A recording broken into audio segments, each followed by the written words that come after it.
Eee, hari ini kita akan, merangkum semua pertemuan seputar surah Al-Fajr.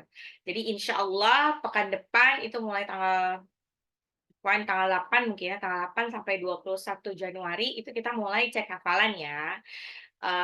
Diberi jeda nih cukup lama nih untuk liburan ya, untuk liburan. Terus kali ini insya Allah yang diujikan adalah, karena ini kayaknya semua pesertanya ini udah ngikut yang Al-Ghosyah ya, jadi Al-Ghosyahnya ikut masuk juga ya, ikut masuk juga. Kalau untuk yang persurat, Al-Ghosyahnya jangan dilupakan, Al-Ghosyahnya tetap akan ditanya, ya. Walaupun nanti misalkan tidak ditanya ya, surah-surah sebelumnya diusahakan tetap dimurojaah ya, jadi jangan ditinggalkan begitu saja, karena hafalan Quran itu bukan mantan yang harus dilupakan ya. Justru kelak, eee, kali ini kita yang menjaga hafalan Quran, suatu hari nanti di yaumil akhir, hafalan اللهم Quran yang kelak akan menjaga احفظني kita. من بين يدي ومن Oke, خلفي وعن eee, يميني وعن شمالي ومن فوقي. oke, insyaallah. Oke, sebelum kita mulai, marilah kita membaca suratul Fatihah, istighfar 3 kali, dan doa mau belajar. Al-Fatihah. A'udzu billahi minasyaitonir rajim. Bismillahirrahmanirrahim. Alhamdulillahi rabbil alamin. Arrahmanir rahim.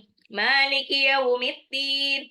Iyyaka na'budu wa iyyaka nasta'in. اهدنا الصراط المستقيم صراط الذين أنعمت عليهم غير المغضوب عليهم ولا الضالين استغفر العظيم استغفر العظيم استغفر العظيم ربي زدني علما نافعا وارزقني فهما واسعا. Kita murojaah dulu surah Al-Ghasyiyah, lanjut ke surah Al-Fajr. Bismillahirrahmanirrahim. Hal ataka hadithul ghashiyah. Wujuhun yawmaidhin khashi'ah. Amilatun nasibah. Tasla naran hamiyah. Tusqa min ainin aniyah. Laisa lahum ta'amun illa min dhari'. لا يسمن ولا يغني من جوع وجوه يومئذ ناعمة لسعيها راضية في جنة عالية لا تسمع فيها لاغية فيها عين جارية فيها سرر مرفوعة وأكواب موضوعة ونمارق مصفوفة وزرابي مبثوثة أفلا ينظرون إلى الإبل كيف خلقت وإلى السماء كيف رفعت وإلى الجبال كيف نصبت وإلى الأرض كيف سطحت فذكر إنما أنت مذكر لست عليهم بمسيطر إلا من تولى وكفر فيعذبه الله العذاب الأكبر إن إلينا إيابهم ثم إن علينا حسابهم. Al-Fajr.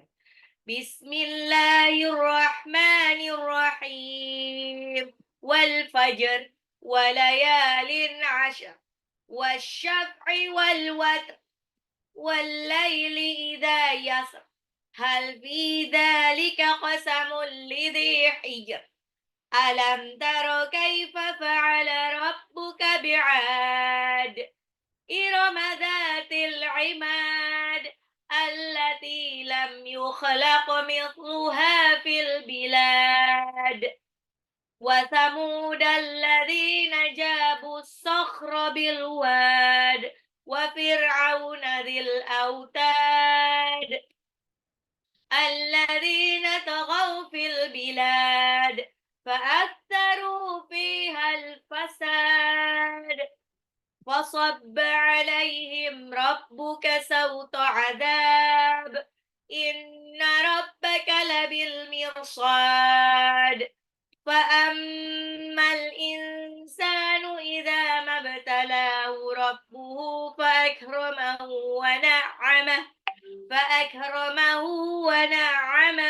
فيقول ربي أكرمن وأما إذا ما ابتلاه فقدر عليه رزقه فيقول ربي أهانن كلا بل لا تكرمون اليتيم ولا تحاضون على طعام المسكين وتأكلون التراث أكلا لما وتحبون المال حبا جما كلا إذا دكت الأرض دكا دكا وجاء ربك والملك صفا صفا وجيء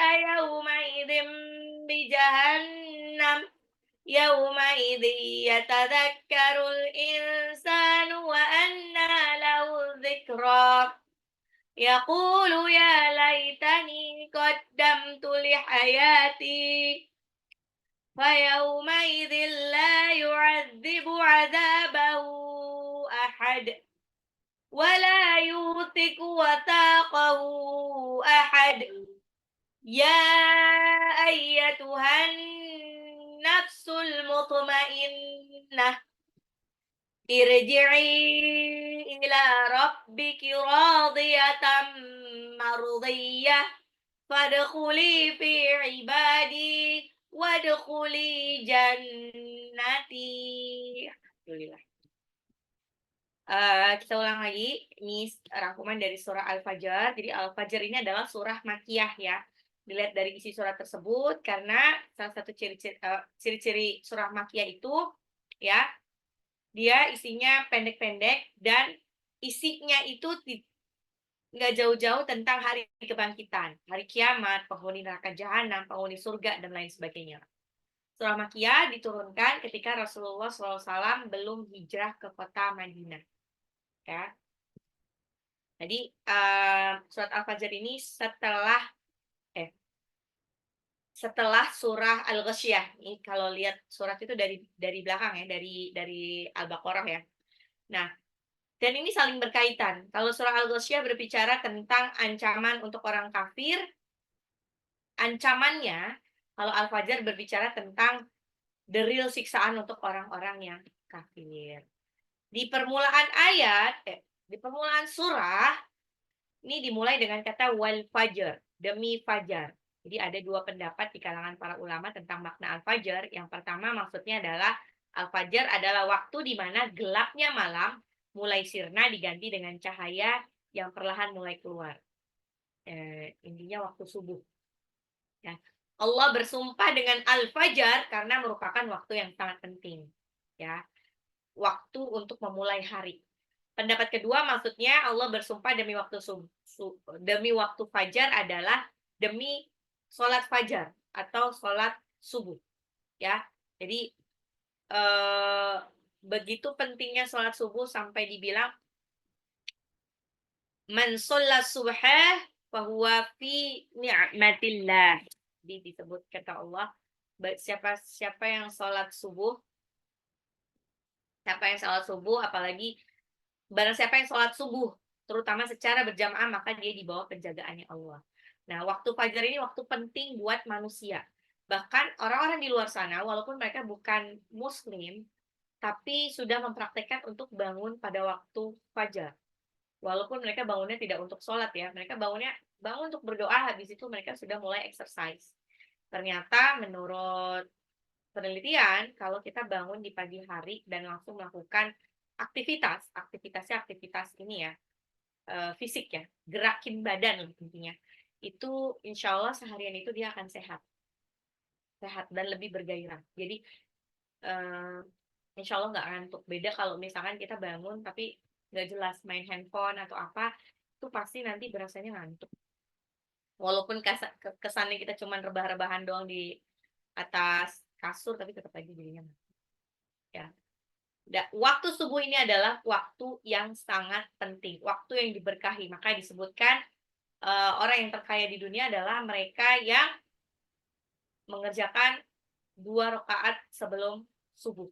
Ini karena menggambarkan betapa dahsyatnya keutamaan bangun subuh, ya. Dahsyatnya pahala pada waktu subuh, ya.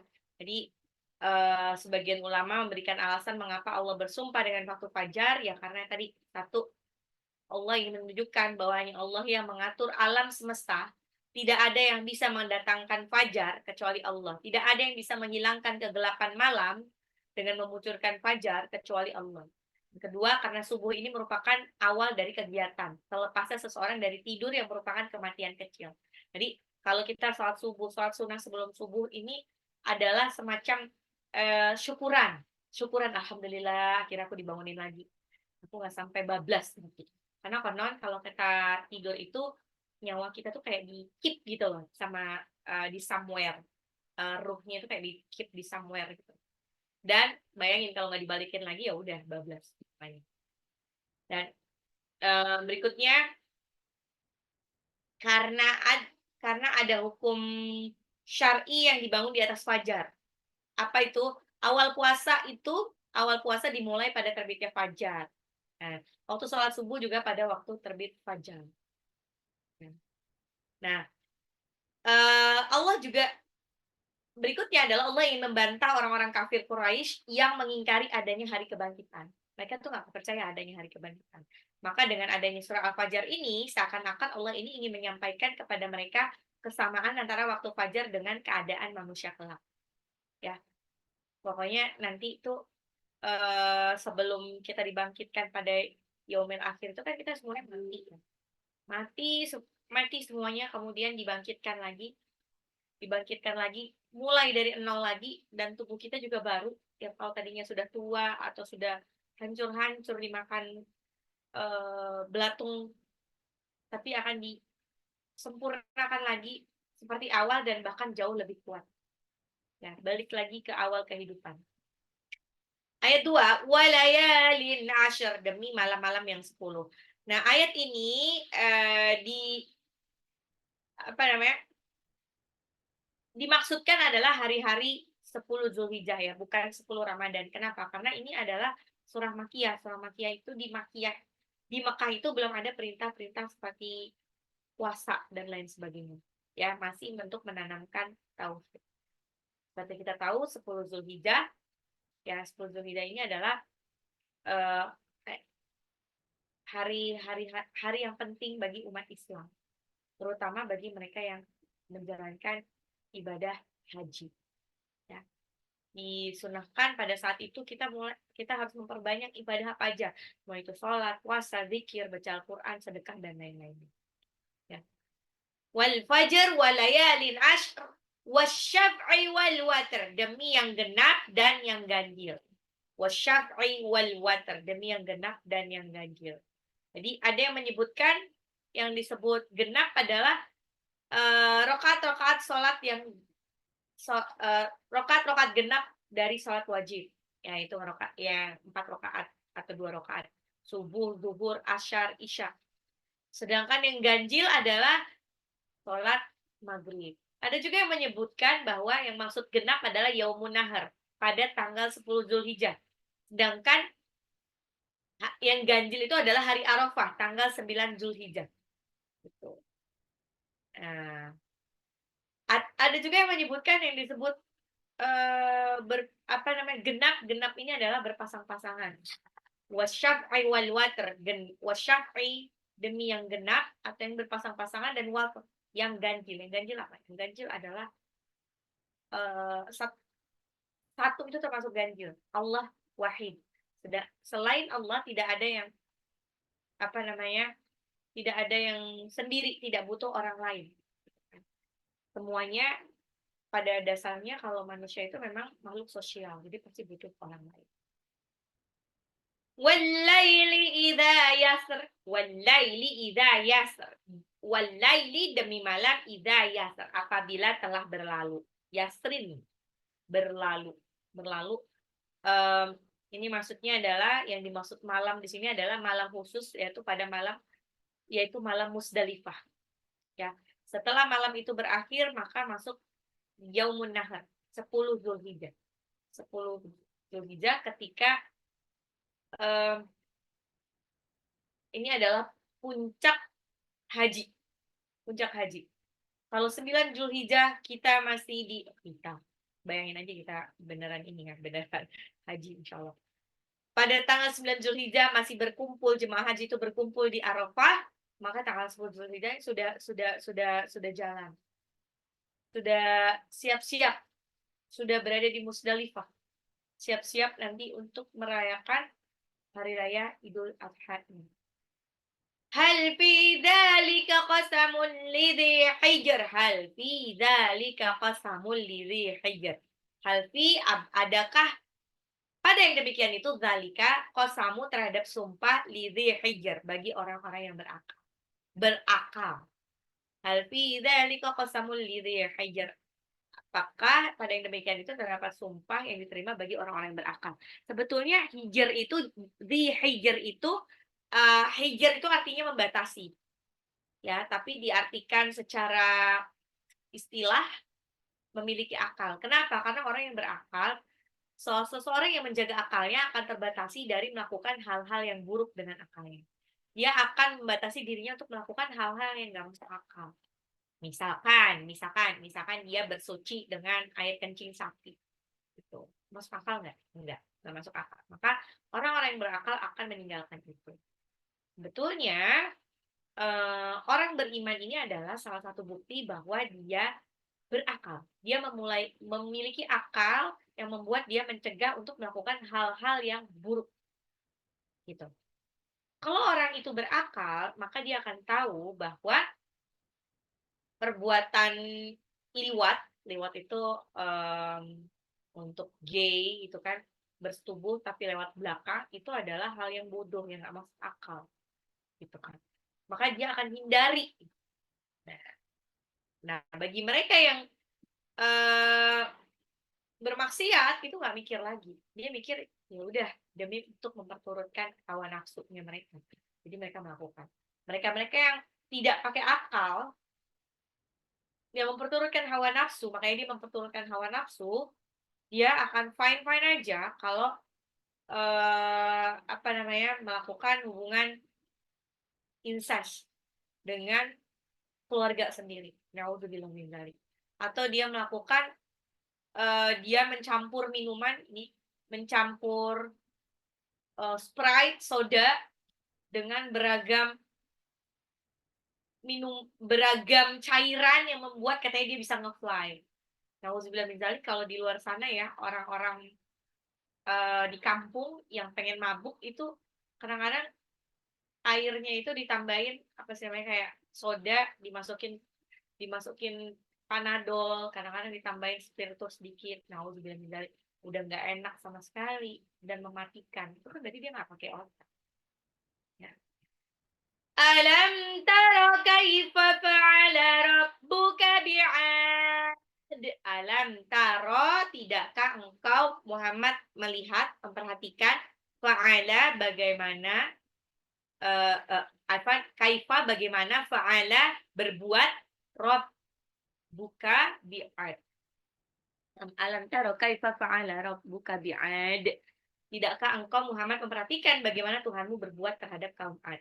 Nah, di surah Al-Fajr ini diceritakan tentang 3 kaum.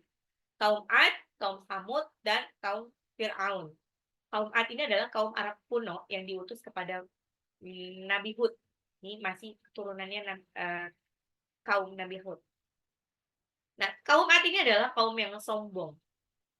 Yang sombong lagi angkuh. Mereka diberi kekuatan oleh Allah, tetapi digunakan untuk semakin ingkar kepada Allah. Ya, mereka ini kaum Ad ini memiliki tinggi sekitar 300 hasta. Satu hasta itu kayak setengah meter. Jadi sekitar 150 meter. Bahkan ini lebih tinggi dari konon tingginya Nabi Adam alaihissalam yang 60 hasta atau 30 meter. Karena dia tinggi, karena kaum Ad ini tinggi, maka mereka jago membuat bangunan-bangunan tinggi. Iromadzatil imad. Kaum Ad ini adalah penduduk Iram yang memiliki bangunan-bangunan tinggi. Karena dia tingginya segitu, maka mau nggak mau dia bikin rumah yang bisa dimasuki oleh orang-orang setinggi itu. Ya. Jadi terdapat khilaf di antara para ulama tentang makna Iram. Ada yang menyebutkan Iram ya adalah nama kota yang ditinggali kaum Ad. Ada yang menyebutkan Iram ini adalah nama kakeknya kaum Ad, bukan nama kota. Allahu a'lam bishawab. Oke. Iromadzatil imad. Allati lam yukhlaq mithluha fil bilad. Allati yang lam yukhlaq, yang belum pernah diciptakan misluha seperti itu fil bilad, di negeri-negeri lain. Jadi kaum Ad ini belum pernah ada sebelumnya yang secanggih ini, yang sekeren ini, yang sebesar itulah, itu belum pernah ada diciptakan sebelumnya. Karena itu makanya kaum Ad ini jadinya sombong. Ya. Jadi orang-orang sombong itu memang kayak target bagi syaitan. Kenapa? Karena setan ini, qadarullah, setan ini aslinya itu setan ini termasuk makhluk yang atuh sekali pada Allah. Atuh banget. Makanya dulu kan di surga syaitan. Cuman satu-satunya yang membuat syaitan ini istilahnya dikeluarkan dari surga, qadarullah dikeluarkan dari surga adalah karena dia sombong. That's it. Karena dia sombong. Bukan karena dia nggak mau sujud kepada Allah ya. Kalau sujud kepada Allah dia mau suruh ibadah, dan bahkan setan pun banyak yang hafal Quran ya. Makanya ini sedih nih. Jadi kita bunda-bunda kita tuh lebih ke ini aja ya, menghafal Quran, ikhtiar menghafal Quran itu tujuannya bukan sekedar semata-mata pengen hafal 30 juz, no. Lebih untuk memang kita untuk menjaga habit baik untuk selalu murojaah. Karena kita nggak pernah tahu nih kita meninggalnya kapan. Kita nggak pernah tahu meninggalnya kapan. Jadi kayak pinginnya kalau pas kita meninggal itu kita baru kelar murojaah, baru kelar setoran, baru kelar kajian atau lain-lain. Bukan baru kelar melakukan maksiat. Jadi dan kalau kita selalu murojaah, selalu membaca Al-Quran, insya Allah kan meninggalnya di antara itulah. Insya Allah, gitu kan. Dan kalau misalnya kita meninggal, insya Allah adalah pertimbangan dari para malaikat supaya kita mendapat catatan amal kebaikan. Insya Allah. Makanya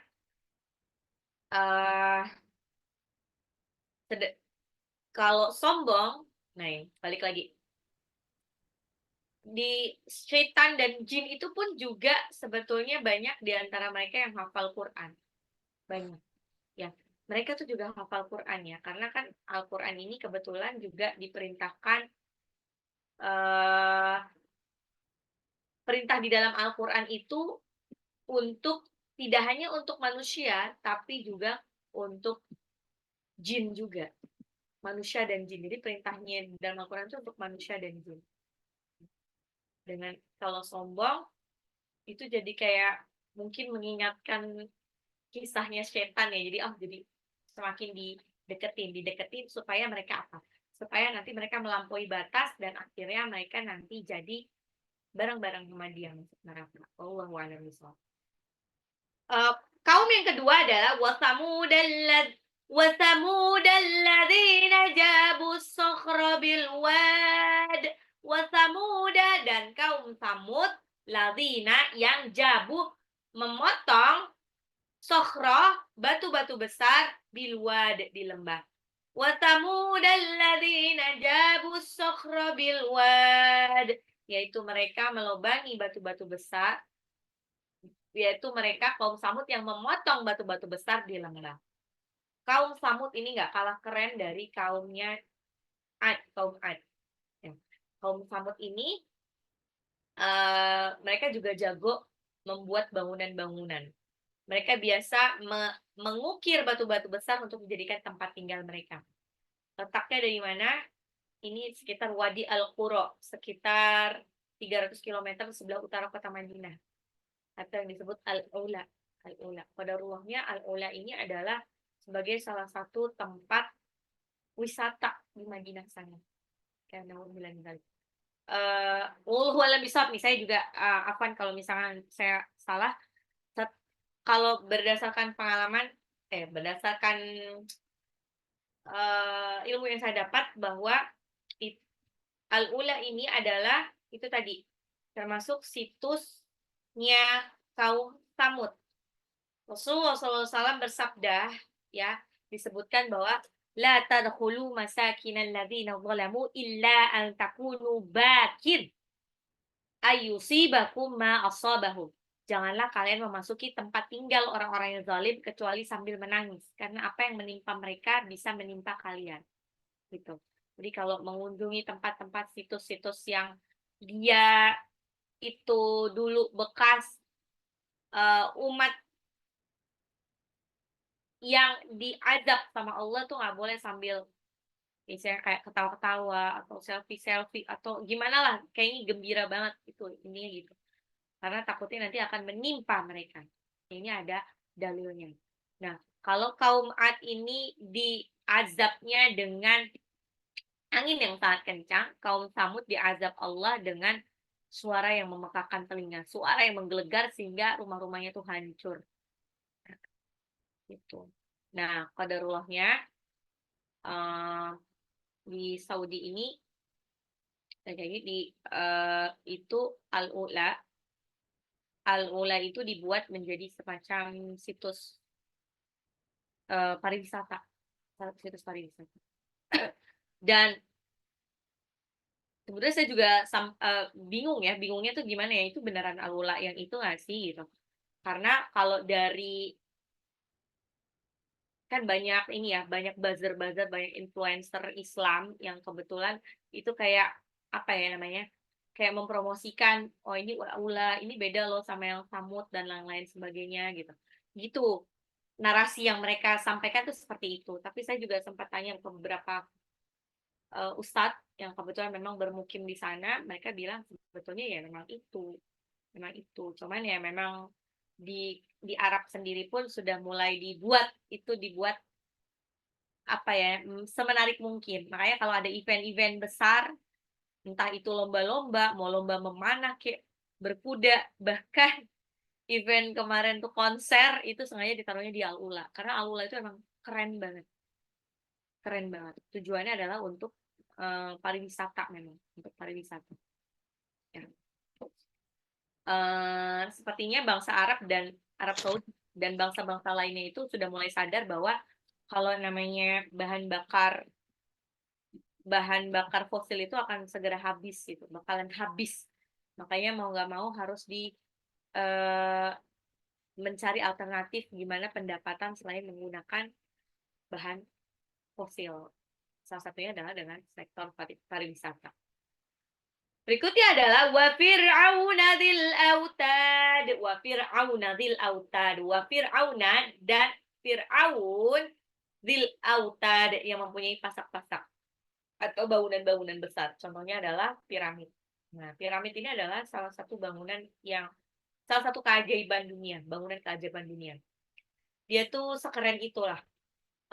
Konon, ya sama seperti bangunan-bangunan kuno lainnya ya, piramida ini tidak menggunakan pasir ataupun apa sih namanya semen ya, lebih ke semen ya. Jadi gimana cara dia merekatkan satu batu dengan batu lainnya?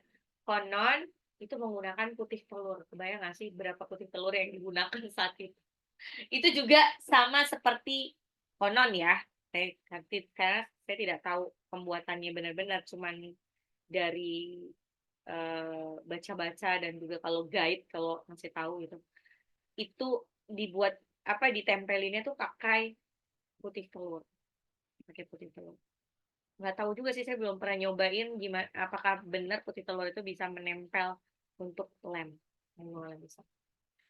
Alladzina taghaw fil bilad. Alladzina yang taghaw berbuat sewenang-wenang, taghaw itu melampaui batas fil bilad dalam negeri. Alladzina taghaw fil bilad. Alladzina taghaw fil bilad, yang berbuat sewenang-wenang dalam negeri. Jadi kaum Ad, kaum Tsamud, kaum Firaun itu semuanya melampaui batas. Mereka berbuat kezaliman di negeri-negeri, melanggar larangan Allah dan sombong di atas muka bumi, ya. Karena mereka punya kuasa, akhirnya mereka sombong, mereka dengan leluasa bisa berbuat kerusakan, berbuat kezaliman. Fa'aktaru fihal fasad. Fa'aktaru, lalu mereka banyak fihal fasad. Fasad ini berbuat kerusakan.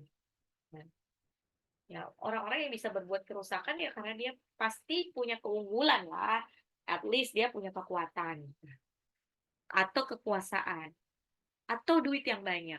Kalau dia nggak punya apa-apa, insya Allah aman untuk melakukan kerusakan. Dia terlalu takut untuk melakukan kerusakan. Takut ya takut aja kalau dia tidak punya kekuasaan, tidak punya uang, tidak punya kekuatan. Saya banyak kan diam-diam aja. Qadarullahnya ya, ya Allah. Jadi kadang-kadang suka gini nggak sih? Suka ngelihat orang-orang di luar sana yang qadarullahnya dia tidak punya matanya, tidak bisa melihat atau tidak bisa mendengar. Setidaknya dengan itu, dengan mata yang tidak sempurna, pendengaran yang tidak sempurna, setidaknya itu mengurangi dosa mereka. Karena dosa yang paling banyak itu emang ditimbulkan banget tuh dari mata ya, terus telinga. Kita tuh kalau di luar, di mall, dari mata aja tuh udah banyak banget dosa. Dosanya lebih gini, jadinya dari mata terus mendorong kita untuk ngomong. Ngomong gitu, itu kayak kalau nggak sampai ngomong paling nggak udah apa ya namanya, kode-kodean gitu loh kan. Kalau kadang-kadang suka di mall tuh suka ngeliat kan ada orang yang berpakaian dengan segala macam fashionnya kadang-kadang yang suka nggak masuk akal gitu kan. Aneh banget. Nah itu aja eh itu jadi memancing kita untuk jadi bergunjing. Ya Allah, naudzubillah min dzalik kayak gitu. Dari mata. Makanya kalau kita disuruhnya dianjurkan untuk menundukkan pandangan kalau jalan kemana-mana tuh nundukin pandangan aja. Biar apa? Biar kita tuh nggak kebanyakan komentar lihat orang gitu. Nah, orang semakin punya banyak kelebihan, qadarullahnya mereka jadi lebih mudah untuk melakukan dosa. Kenapa? Ya aksesnya untuk melakukan dosa itu lebih banyak. Gitu. Kayak orang-orang yang korupsi, sebetulnya orang-orang yang korupsi itu walaupun dia tidak korupsi, dia punya potensi untuk mendapatkan uang yang sama sebanyak itu. Karena kalau orang yang korupsi kan pasti dia punya kekuasaan dong, dia punya akses untuk itu, dan dia punya pengetahuan, skill manajemen yang mumpuni sehingga dia bisa mendapatkan itu. Nggak mungkin tukang beca itu korupsi, nggak mungkin. Karena apa yang bisa dikorupsi? Dia tidak punya kekuasaan kecuali becanya itu aja. Gitu. Kata Allah, fasabba alaihim rabbuka sauta azab. Karena itu Tuhanmu menuangkan cemeti azab kepada mereka.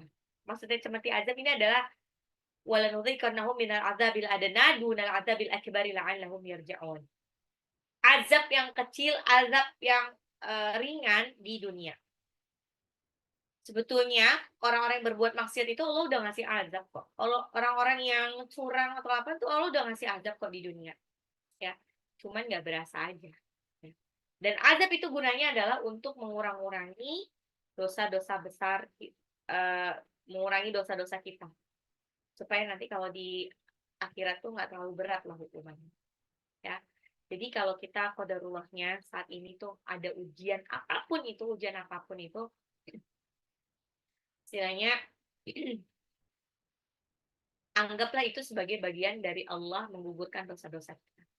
Terutama ujian sakit ya. Ujian sakit itu adalah eh, saat Allah menggugurkan dosa-dosa kita.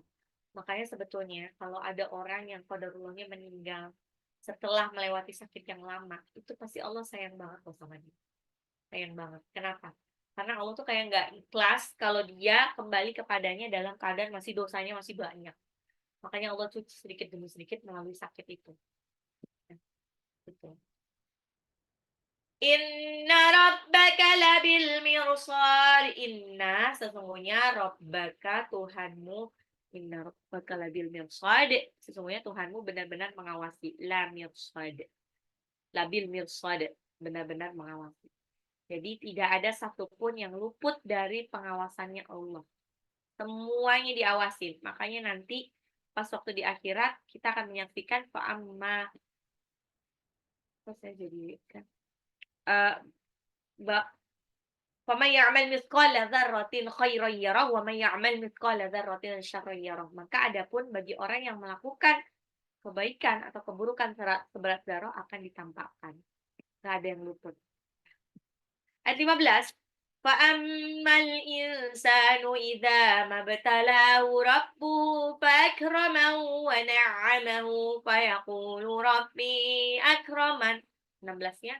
وَأَمَّا إِذَا مَا ابْتَلَاهُ فَقَدَرَ عَلَيْهِ رِزْقَهُ فَيَقُولُ رَبِّي أَهَانَنِ.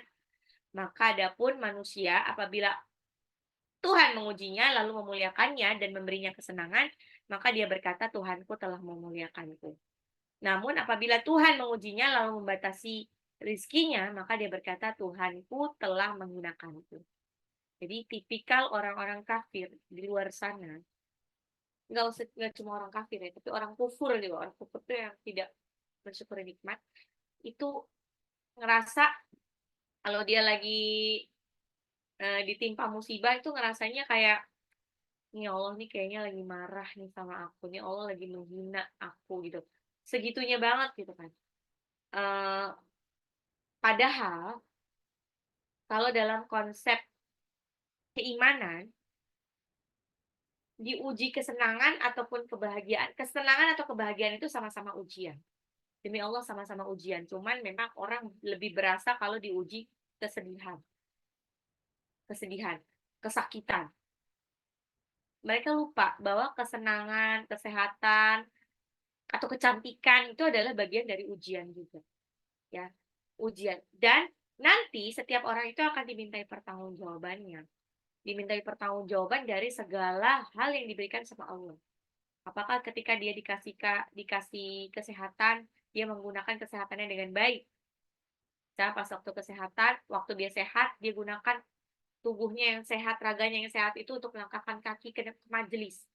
Atau dia tidak melakukannya sama sekali. Ya, kebanyakan kan orang kalau lagi dalam keadaan terpuruk, sakit, sedih, bokeh, atau diuji apapun itu doanya tuh lebih apa ya?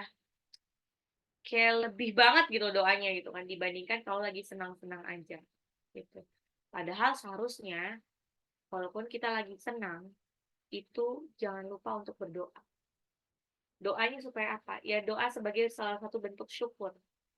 Moga-moga aja tidak cepat-cepat diambil kenikmatan yang diberikan Allah. Kalla balla tukrimunal yatim. Kalla balla tukrimunal yatim. Sekali-kali tidak, bahkan kamu tidak memuliakan anak yatim. Nah, tidak memuliakan anak yatim adalah salah satu indikator kemuliaan seseorang. Ya.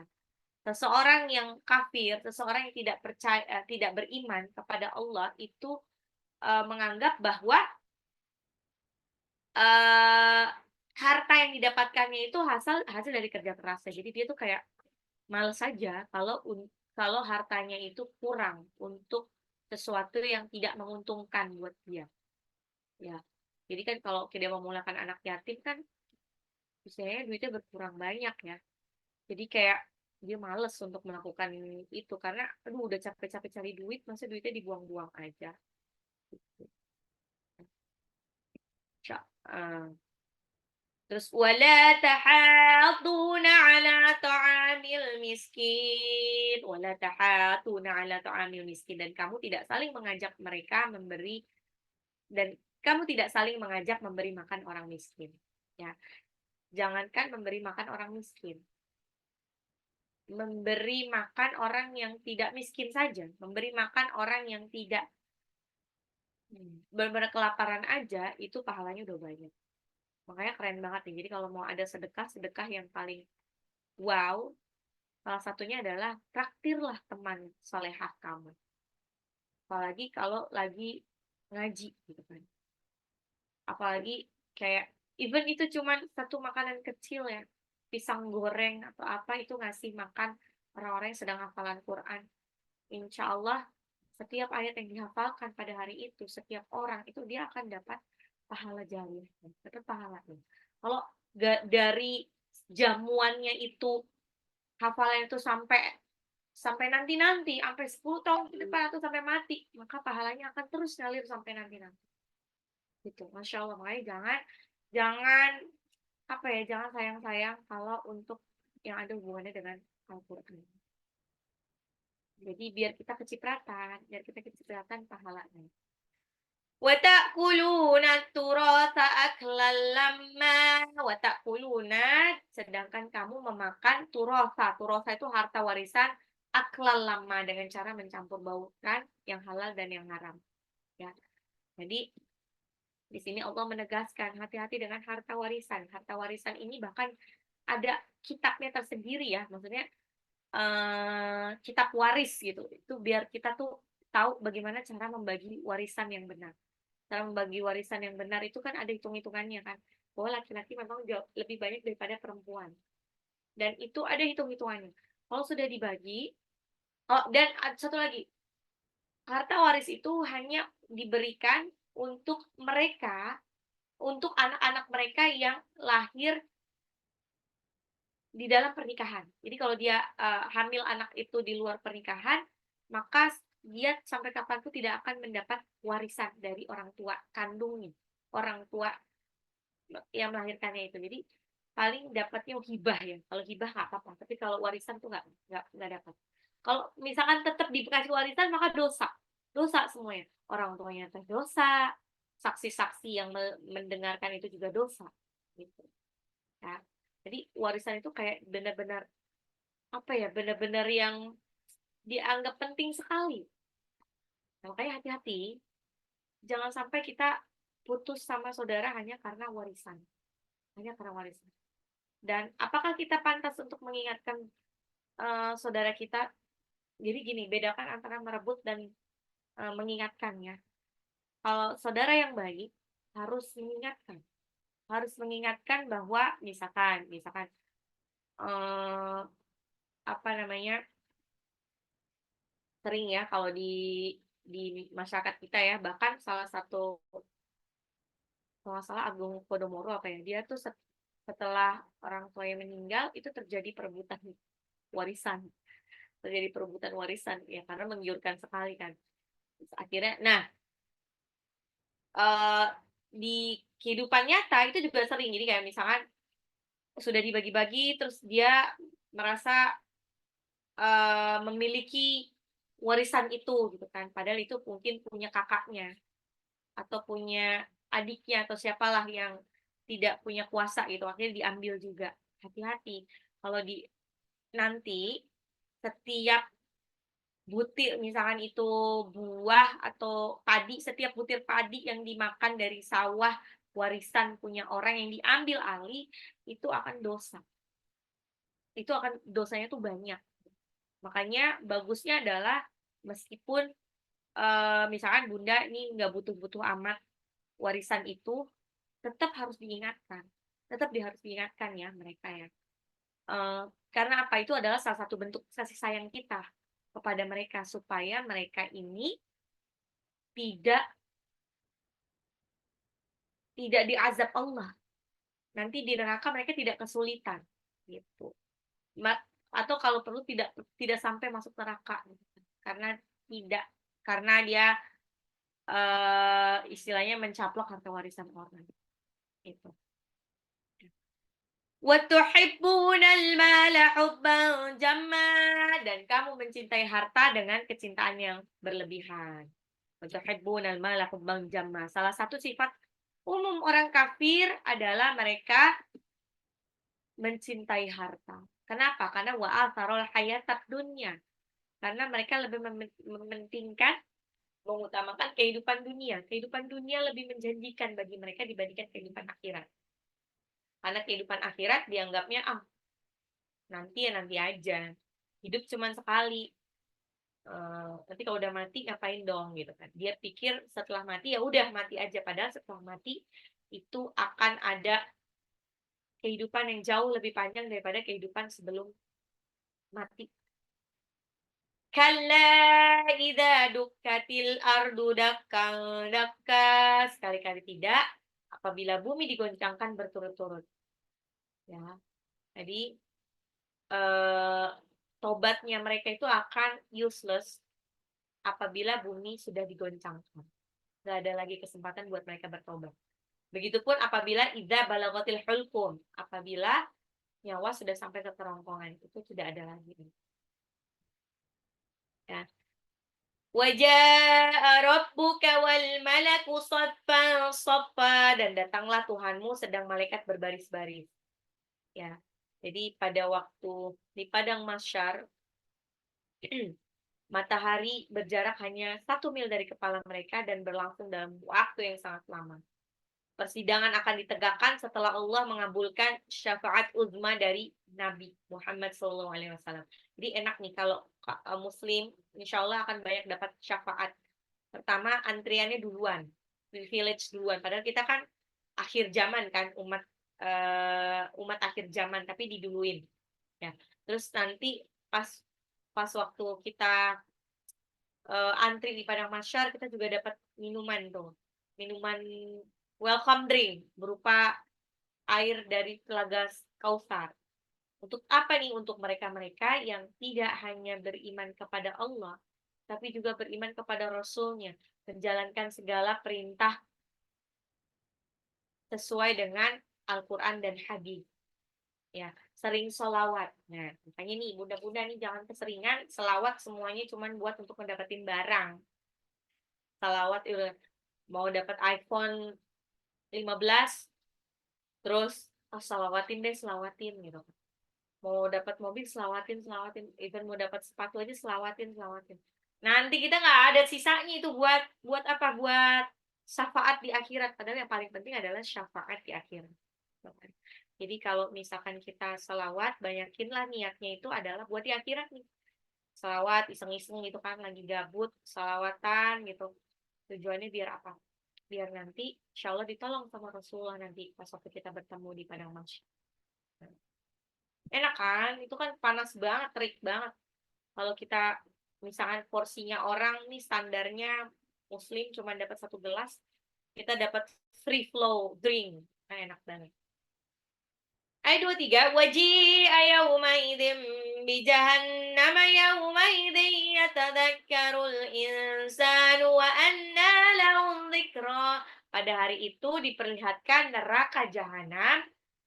Pada hari itu sadarlah manusia, tetapi tidak berguna lagi kesadaran itu, ya.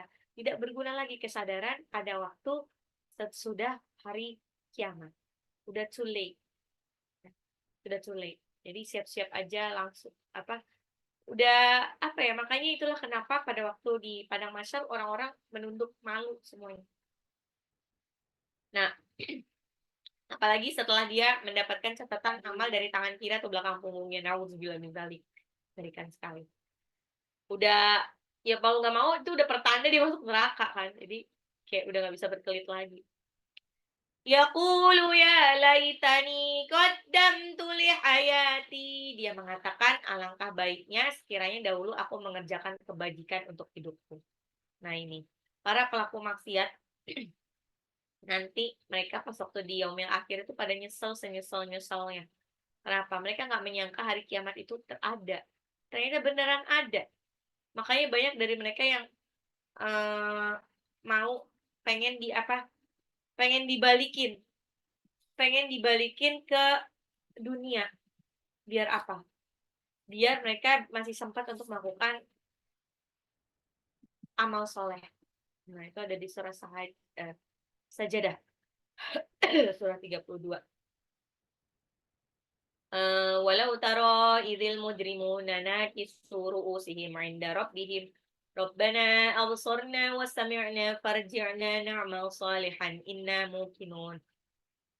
Jika sekiranya kau melihat orang-orang yang berdosa itu menundukkan kepala di hadapan Tuhannya, Dia berkata, ya Tuhan kami telah melihat dan mendengar kebenaran ucapan Rasul-Rasulmu, maka kembalikanlah kami ke dunia. Niscaya kami akan beramal saleh.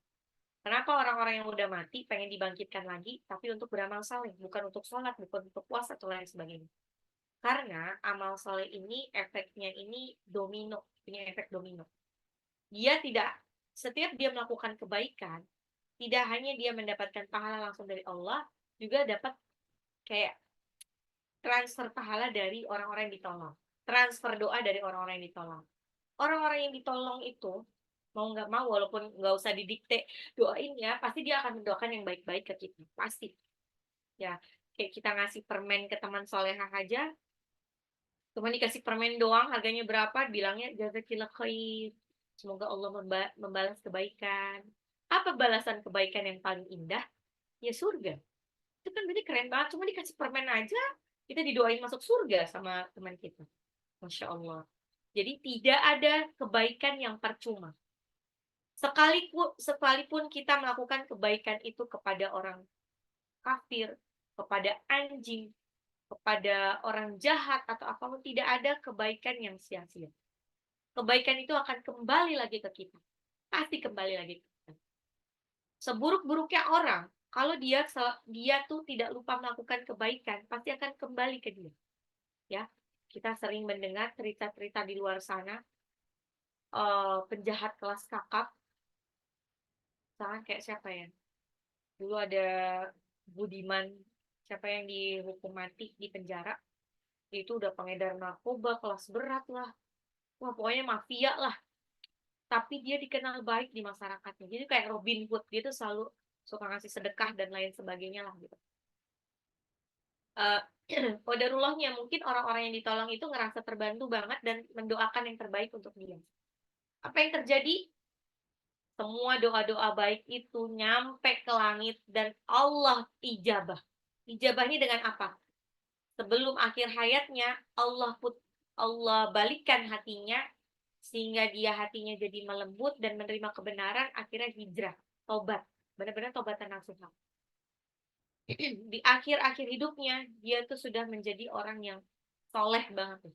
Hidupnya selalu dihabiskan untuk sholat, ngaji, puasanya itu udah puasa Daud malah. Makanya ketika akhirnya dia dihukum mati, konon ya, kalau untuk orang-orang yang melihat, katanya dia tuh eh, seperti tersenyum, terus juga mayat itu tidak bau, tapi kayak harum aja gitu, nggak seperti bau bangkai gitu. Masya Allah, betul. Itu gara-gara apa? Itu gara-gara kebaikan-kebaikan yang akhirnya berubah menjadi doa-doa itu naik ke langit dan kembali lagi ke dia. Jadi kita jangan pilih-pilih kalau untuk berbuat kebaikan ya Bu. Pokoknya baikin aja semua. Even itu ke anjing ya. Jadi yang salah anjing itu memang najis. Haram juga untuk dimakan, tapi anjing ini juga berhak untuk mendapatkan kasih sayang kita. Kalau dia kelaparan ya kita kasih makan. Tidak ada yang salah dengan memberi makan anjing. Dan salah banget kalau kita karena atas dasar katanya najis kita mukulin anjing gitu, lemparin anjing dengan batu dan lain sebagainya. Berikutnya, فَيَوْمَئِذٍ لَا يُعَذِّبُ عَذَابَهُ أَحَدٌ. Ini kata Allah, pada hari itu tidak ada seorang pun yang mampu mengazab selain azabnya Allah.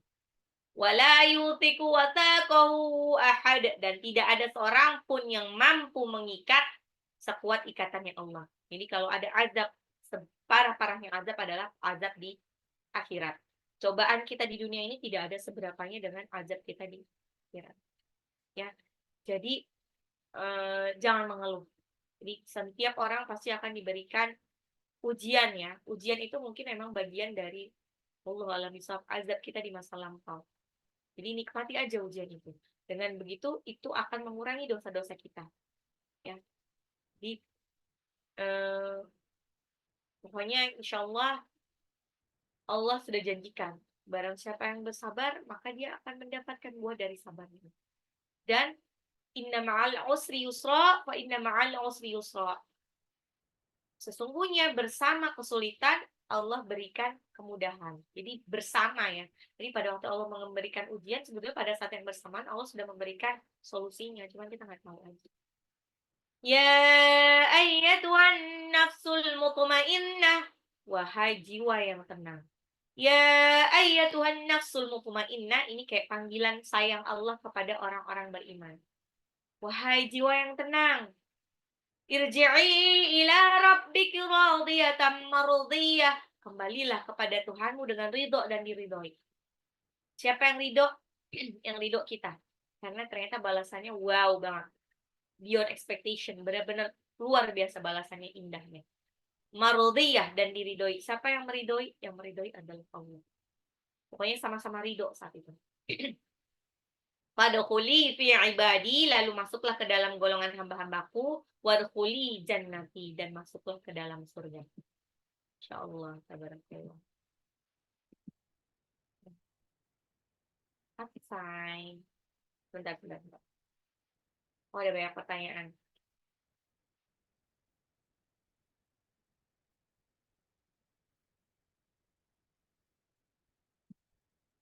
Tunggu.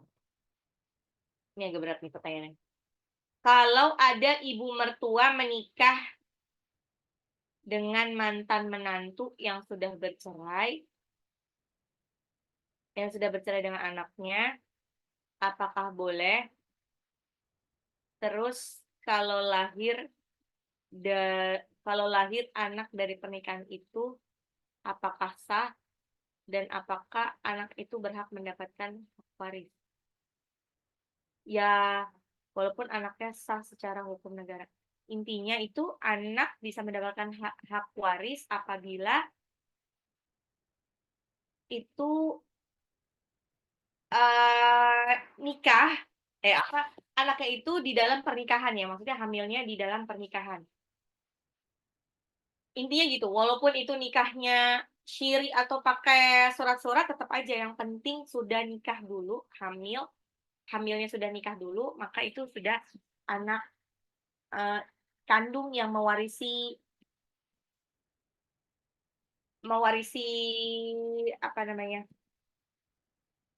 Mewarisi warisnya itu. Lalu berarti itu artinya bekas mertua menikahi bekas menantu. Boleh nggak sih? Nah, kalau itu, intinya gini, kalau di dalam surah An-Nisa ayat 23 itu disebutkan, diharamkan atas kamu mengawini ibu-ibumu dan mengawini istri-istri anak kandungmu atau menantu. Waduh, ternyata ada kata itu. Terus, ada juga disebutkan di dalam penjelasan Imam Al-Qadi Abu Syujaq Ahmad bin Al-Husain siapa itulah. Itu disebutkan ada 4, saya ingat lagi, ada 4 wanita yang haram dinikahi dengan sebab adanya hubungan perkawinan, yaitu mertua, anak tiri kalau ia telah berhubungan suami istri dengan ibunya ya, terus ibu tiri dan menantu. Nah, terus ini jadi intinya gimana? Jadi bekas mertua menikah dengan bekas menantu itu, ulama itu menyebutkan itu hukumnya nggak boleh. Hukumnya nggak boleh, alias haram, karena menantu itu termasuk dalam kategori al-muharramat atau wanita-wanita yang haram untuk dinikahi. Gitu. Jadi kalau dalam istilah hukum Islam itu menantu itu disebut menantu itu disebut zaujatu ibni. Jadi haram hukumnya seseorang mengawini bekas menantunya sekalipun anaknya itu belum pernah berhubungan suami istri. Belum pernah berhubungan suami istri dengan wanita tersebut berdasarkan hukum yang terkandung dalam firman Allah. Jadi kayak misalkan satu keluarga itu anaknya itu menikah dengan perempuan ya, walaupun akhirnya pernikahannya itu gagal, kandas, belum sempat berhubungan intim, mungkin ini bisa aja ya. Terus akhirnya si bapak mertua menikahi si wanita itu nggak boleh, tetap nggak boleh. Wallahu a'lam bishawab ya. Kalau dari pengetahuan yang saya eh, dapatkan seperti itu. Kecuali ini bukan hubungan pernikahan, tapi kayak cuman anak angkat. Anak angkat itu masih nggak apa-apa. Itu karena itu masih masih bukan mahram ya. Itu masih boleh dinikahi. Tapi kalau sudah pernah ada hubungan pernikahan dengan itu apalagi itu garisnya ini banget kan. Kan kalau seseorang menikah itu kan akhirnya bapak kita jadi eh, bapaknya suami kita jadi bapak kita kan gitu. Udah jadi. Terus apakah sah dan apakah itu berhak mendapat hak waris? Wallahu a'lam bishawab nih ya. Kalau dari hukum pernikahannya aja tuh sebetulnya nggak boleh masuk kategori haram. Nah, ini coba nanti bisa diklarifikasi lagi dengan yang lain, dengan ustadz lainnya. Afwan mau bertanya, jika kita dizolimi dan kita tersakiti, apakah kita berdosa apabila masih menyimpan kekesalan dan sakit hati? Apa yang harus dilakukan agar tidak terus menyimpan kekesalan dan sakit hati? Kalau ini mah yang bisa menghilangkan itu kan memori ya, berdasarkan memori. Yang bisa menghilangkan kekesalan dan sakit hati adalah waktu, hanya waktu yang akan bisa melupakan itu. Itu pun kadang-kadang udah bertahun-tahun, apalagi perempuan. Aduh, jangan main soal perempuan. Perempuan itu kayak ingatan yang lalu-lalu aja masih ingat gitu kan. Masih ingat. Caranya adalah mau nggak mau emang kita gini, kalau kita dizolimi sama seseorang, dihianati sama seseorang, sebetulnya manusiawinya adalah pasti kita kesel, pasti kita sakit hati, manusiawinya. Nah, itu sudah manusiawi, tapi asalnya adalah kita tidak terus-menerus menyimpan kekesalan atau sakit hatinya itu kan, ya. Tapi itu pun dimaklumi sebetulnya, masih dimaklumi. Maklumi. Makanya kenapa dosa yang paling besar itu dosa yang tidak bisa diampuni itu adalah justru dosa ke sesama orang, ke sesama manusia. Qadarullahnya ya. Dosa ke sesama manusia. Kenapa? Karena kalau selagi manusianya itu belum memaafkan itu nanti kayak Allah tuh kayak masih inilah, masih apa ya? Nanti takutnya ada transfer pahala dan dosa itu. Jadi kalau misalkan kita menzolimi seseorang, nauzubillah min dzalik, terus orang itu merasa menzolimi secara uzur ya, secara syar'i ya. Kadang-kadang ada yang disebut, ada orang yang merasa playing victim, dia ngerasa dizolimi, kayak misalkan ini dari Israel. Israel itu kan dia sebenarnya ngerasa dizolimi kan sama Palestina. Itu kan berarti playing victim gitu kan. Itu berarti tidak dizolimi yang tidak syar'i, dia ngaku-ngaku sendiri dizolimi. Jadi kalau zolim bener-bener dizolimi, kalau qadarullah-nya kita zolimi seseorang tuh kezoliman yang sangat banget, terus kita sakit hati banget gitu kan. Pada waktu kita masih sakit hati dan orang itu belum minta maaf gitu kan. Orang itu belum minta maaf, maka si nanti kalau misalkan si orang yang menzolimi kita itu punya pahalanya itu akan mengalir ke kita.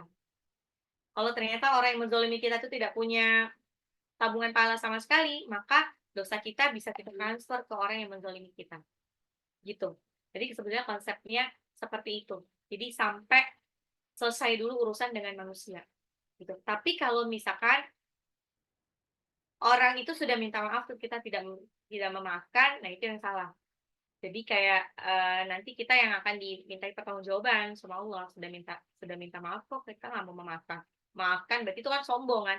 Padahal Allah tidak suka dengan makhluk yang sombong. Syaitan aja yang segitu baiknya diusir dari surga karena dia sombong. Apalagi masa manusia yang tidak punya apa-apa ini terus sombong kan.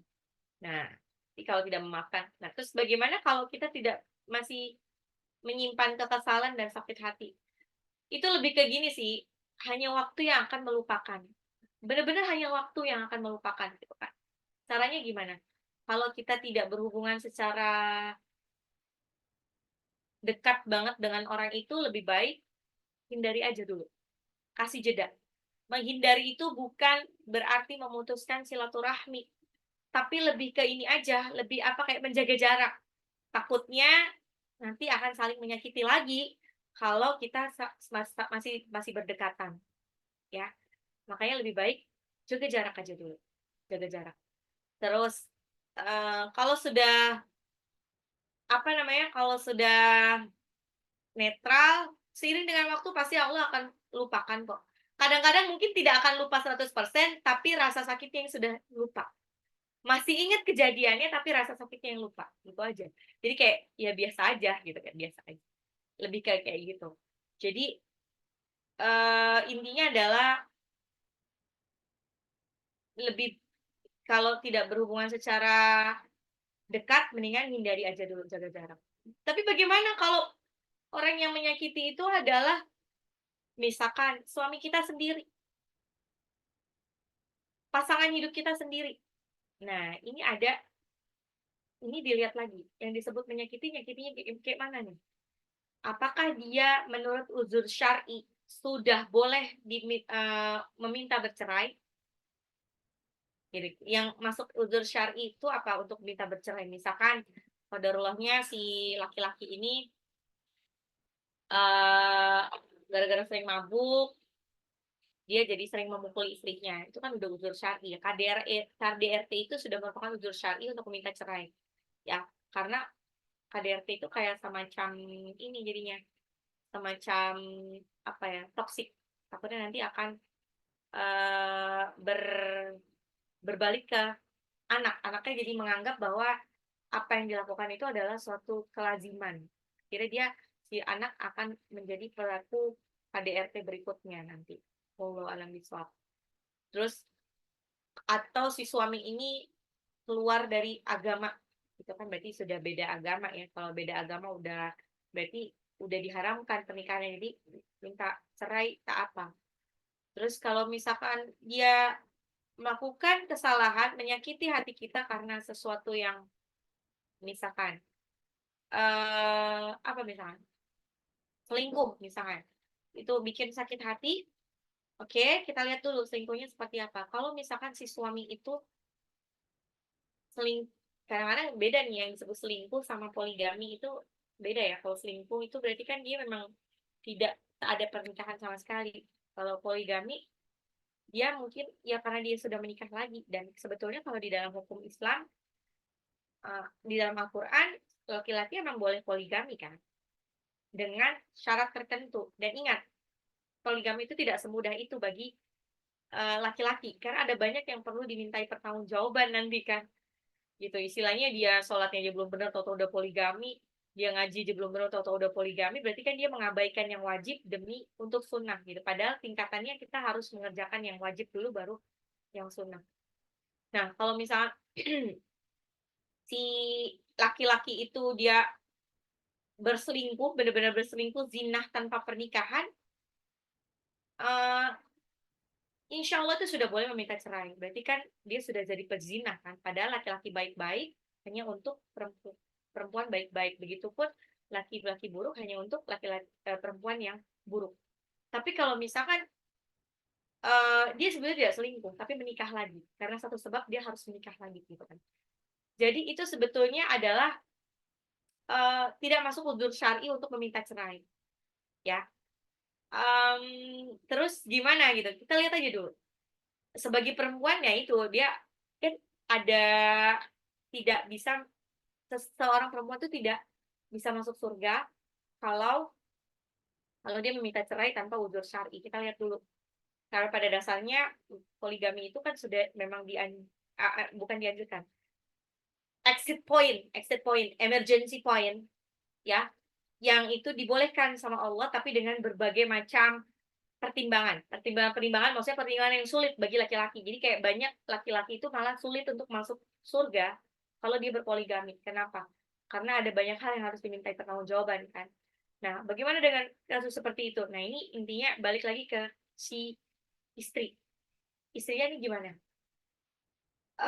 kalau misalkan si laki-laki itu tetap menyayangi si istri, tetap uang belanja tidak berkurang, tetap quality time-nya tetap sama, sebenarnya nggak ada alasan untuk meminta cerai atau sakit hati kan. Kalau misalkan sakit hati, ya mungkin nanti lama-lama akan seiring dengan waktu akan hilang. Nah, itu masih bisa Nah, terus kalau misalkan suami kan kadang-kadang suka melakukan kesalahan-kesalahan gitu ya, zoliminya sebenarnya bukan fatal, nggak sampai selingkuh atau nikah lagi. Cuman bikin kesel aja gitu kan. Nah, itu balik lagi. Balik lagi ini adalah kesadaran buat kita bahwa siapapun itu semakin dekat kita dengan seseorang,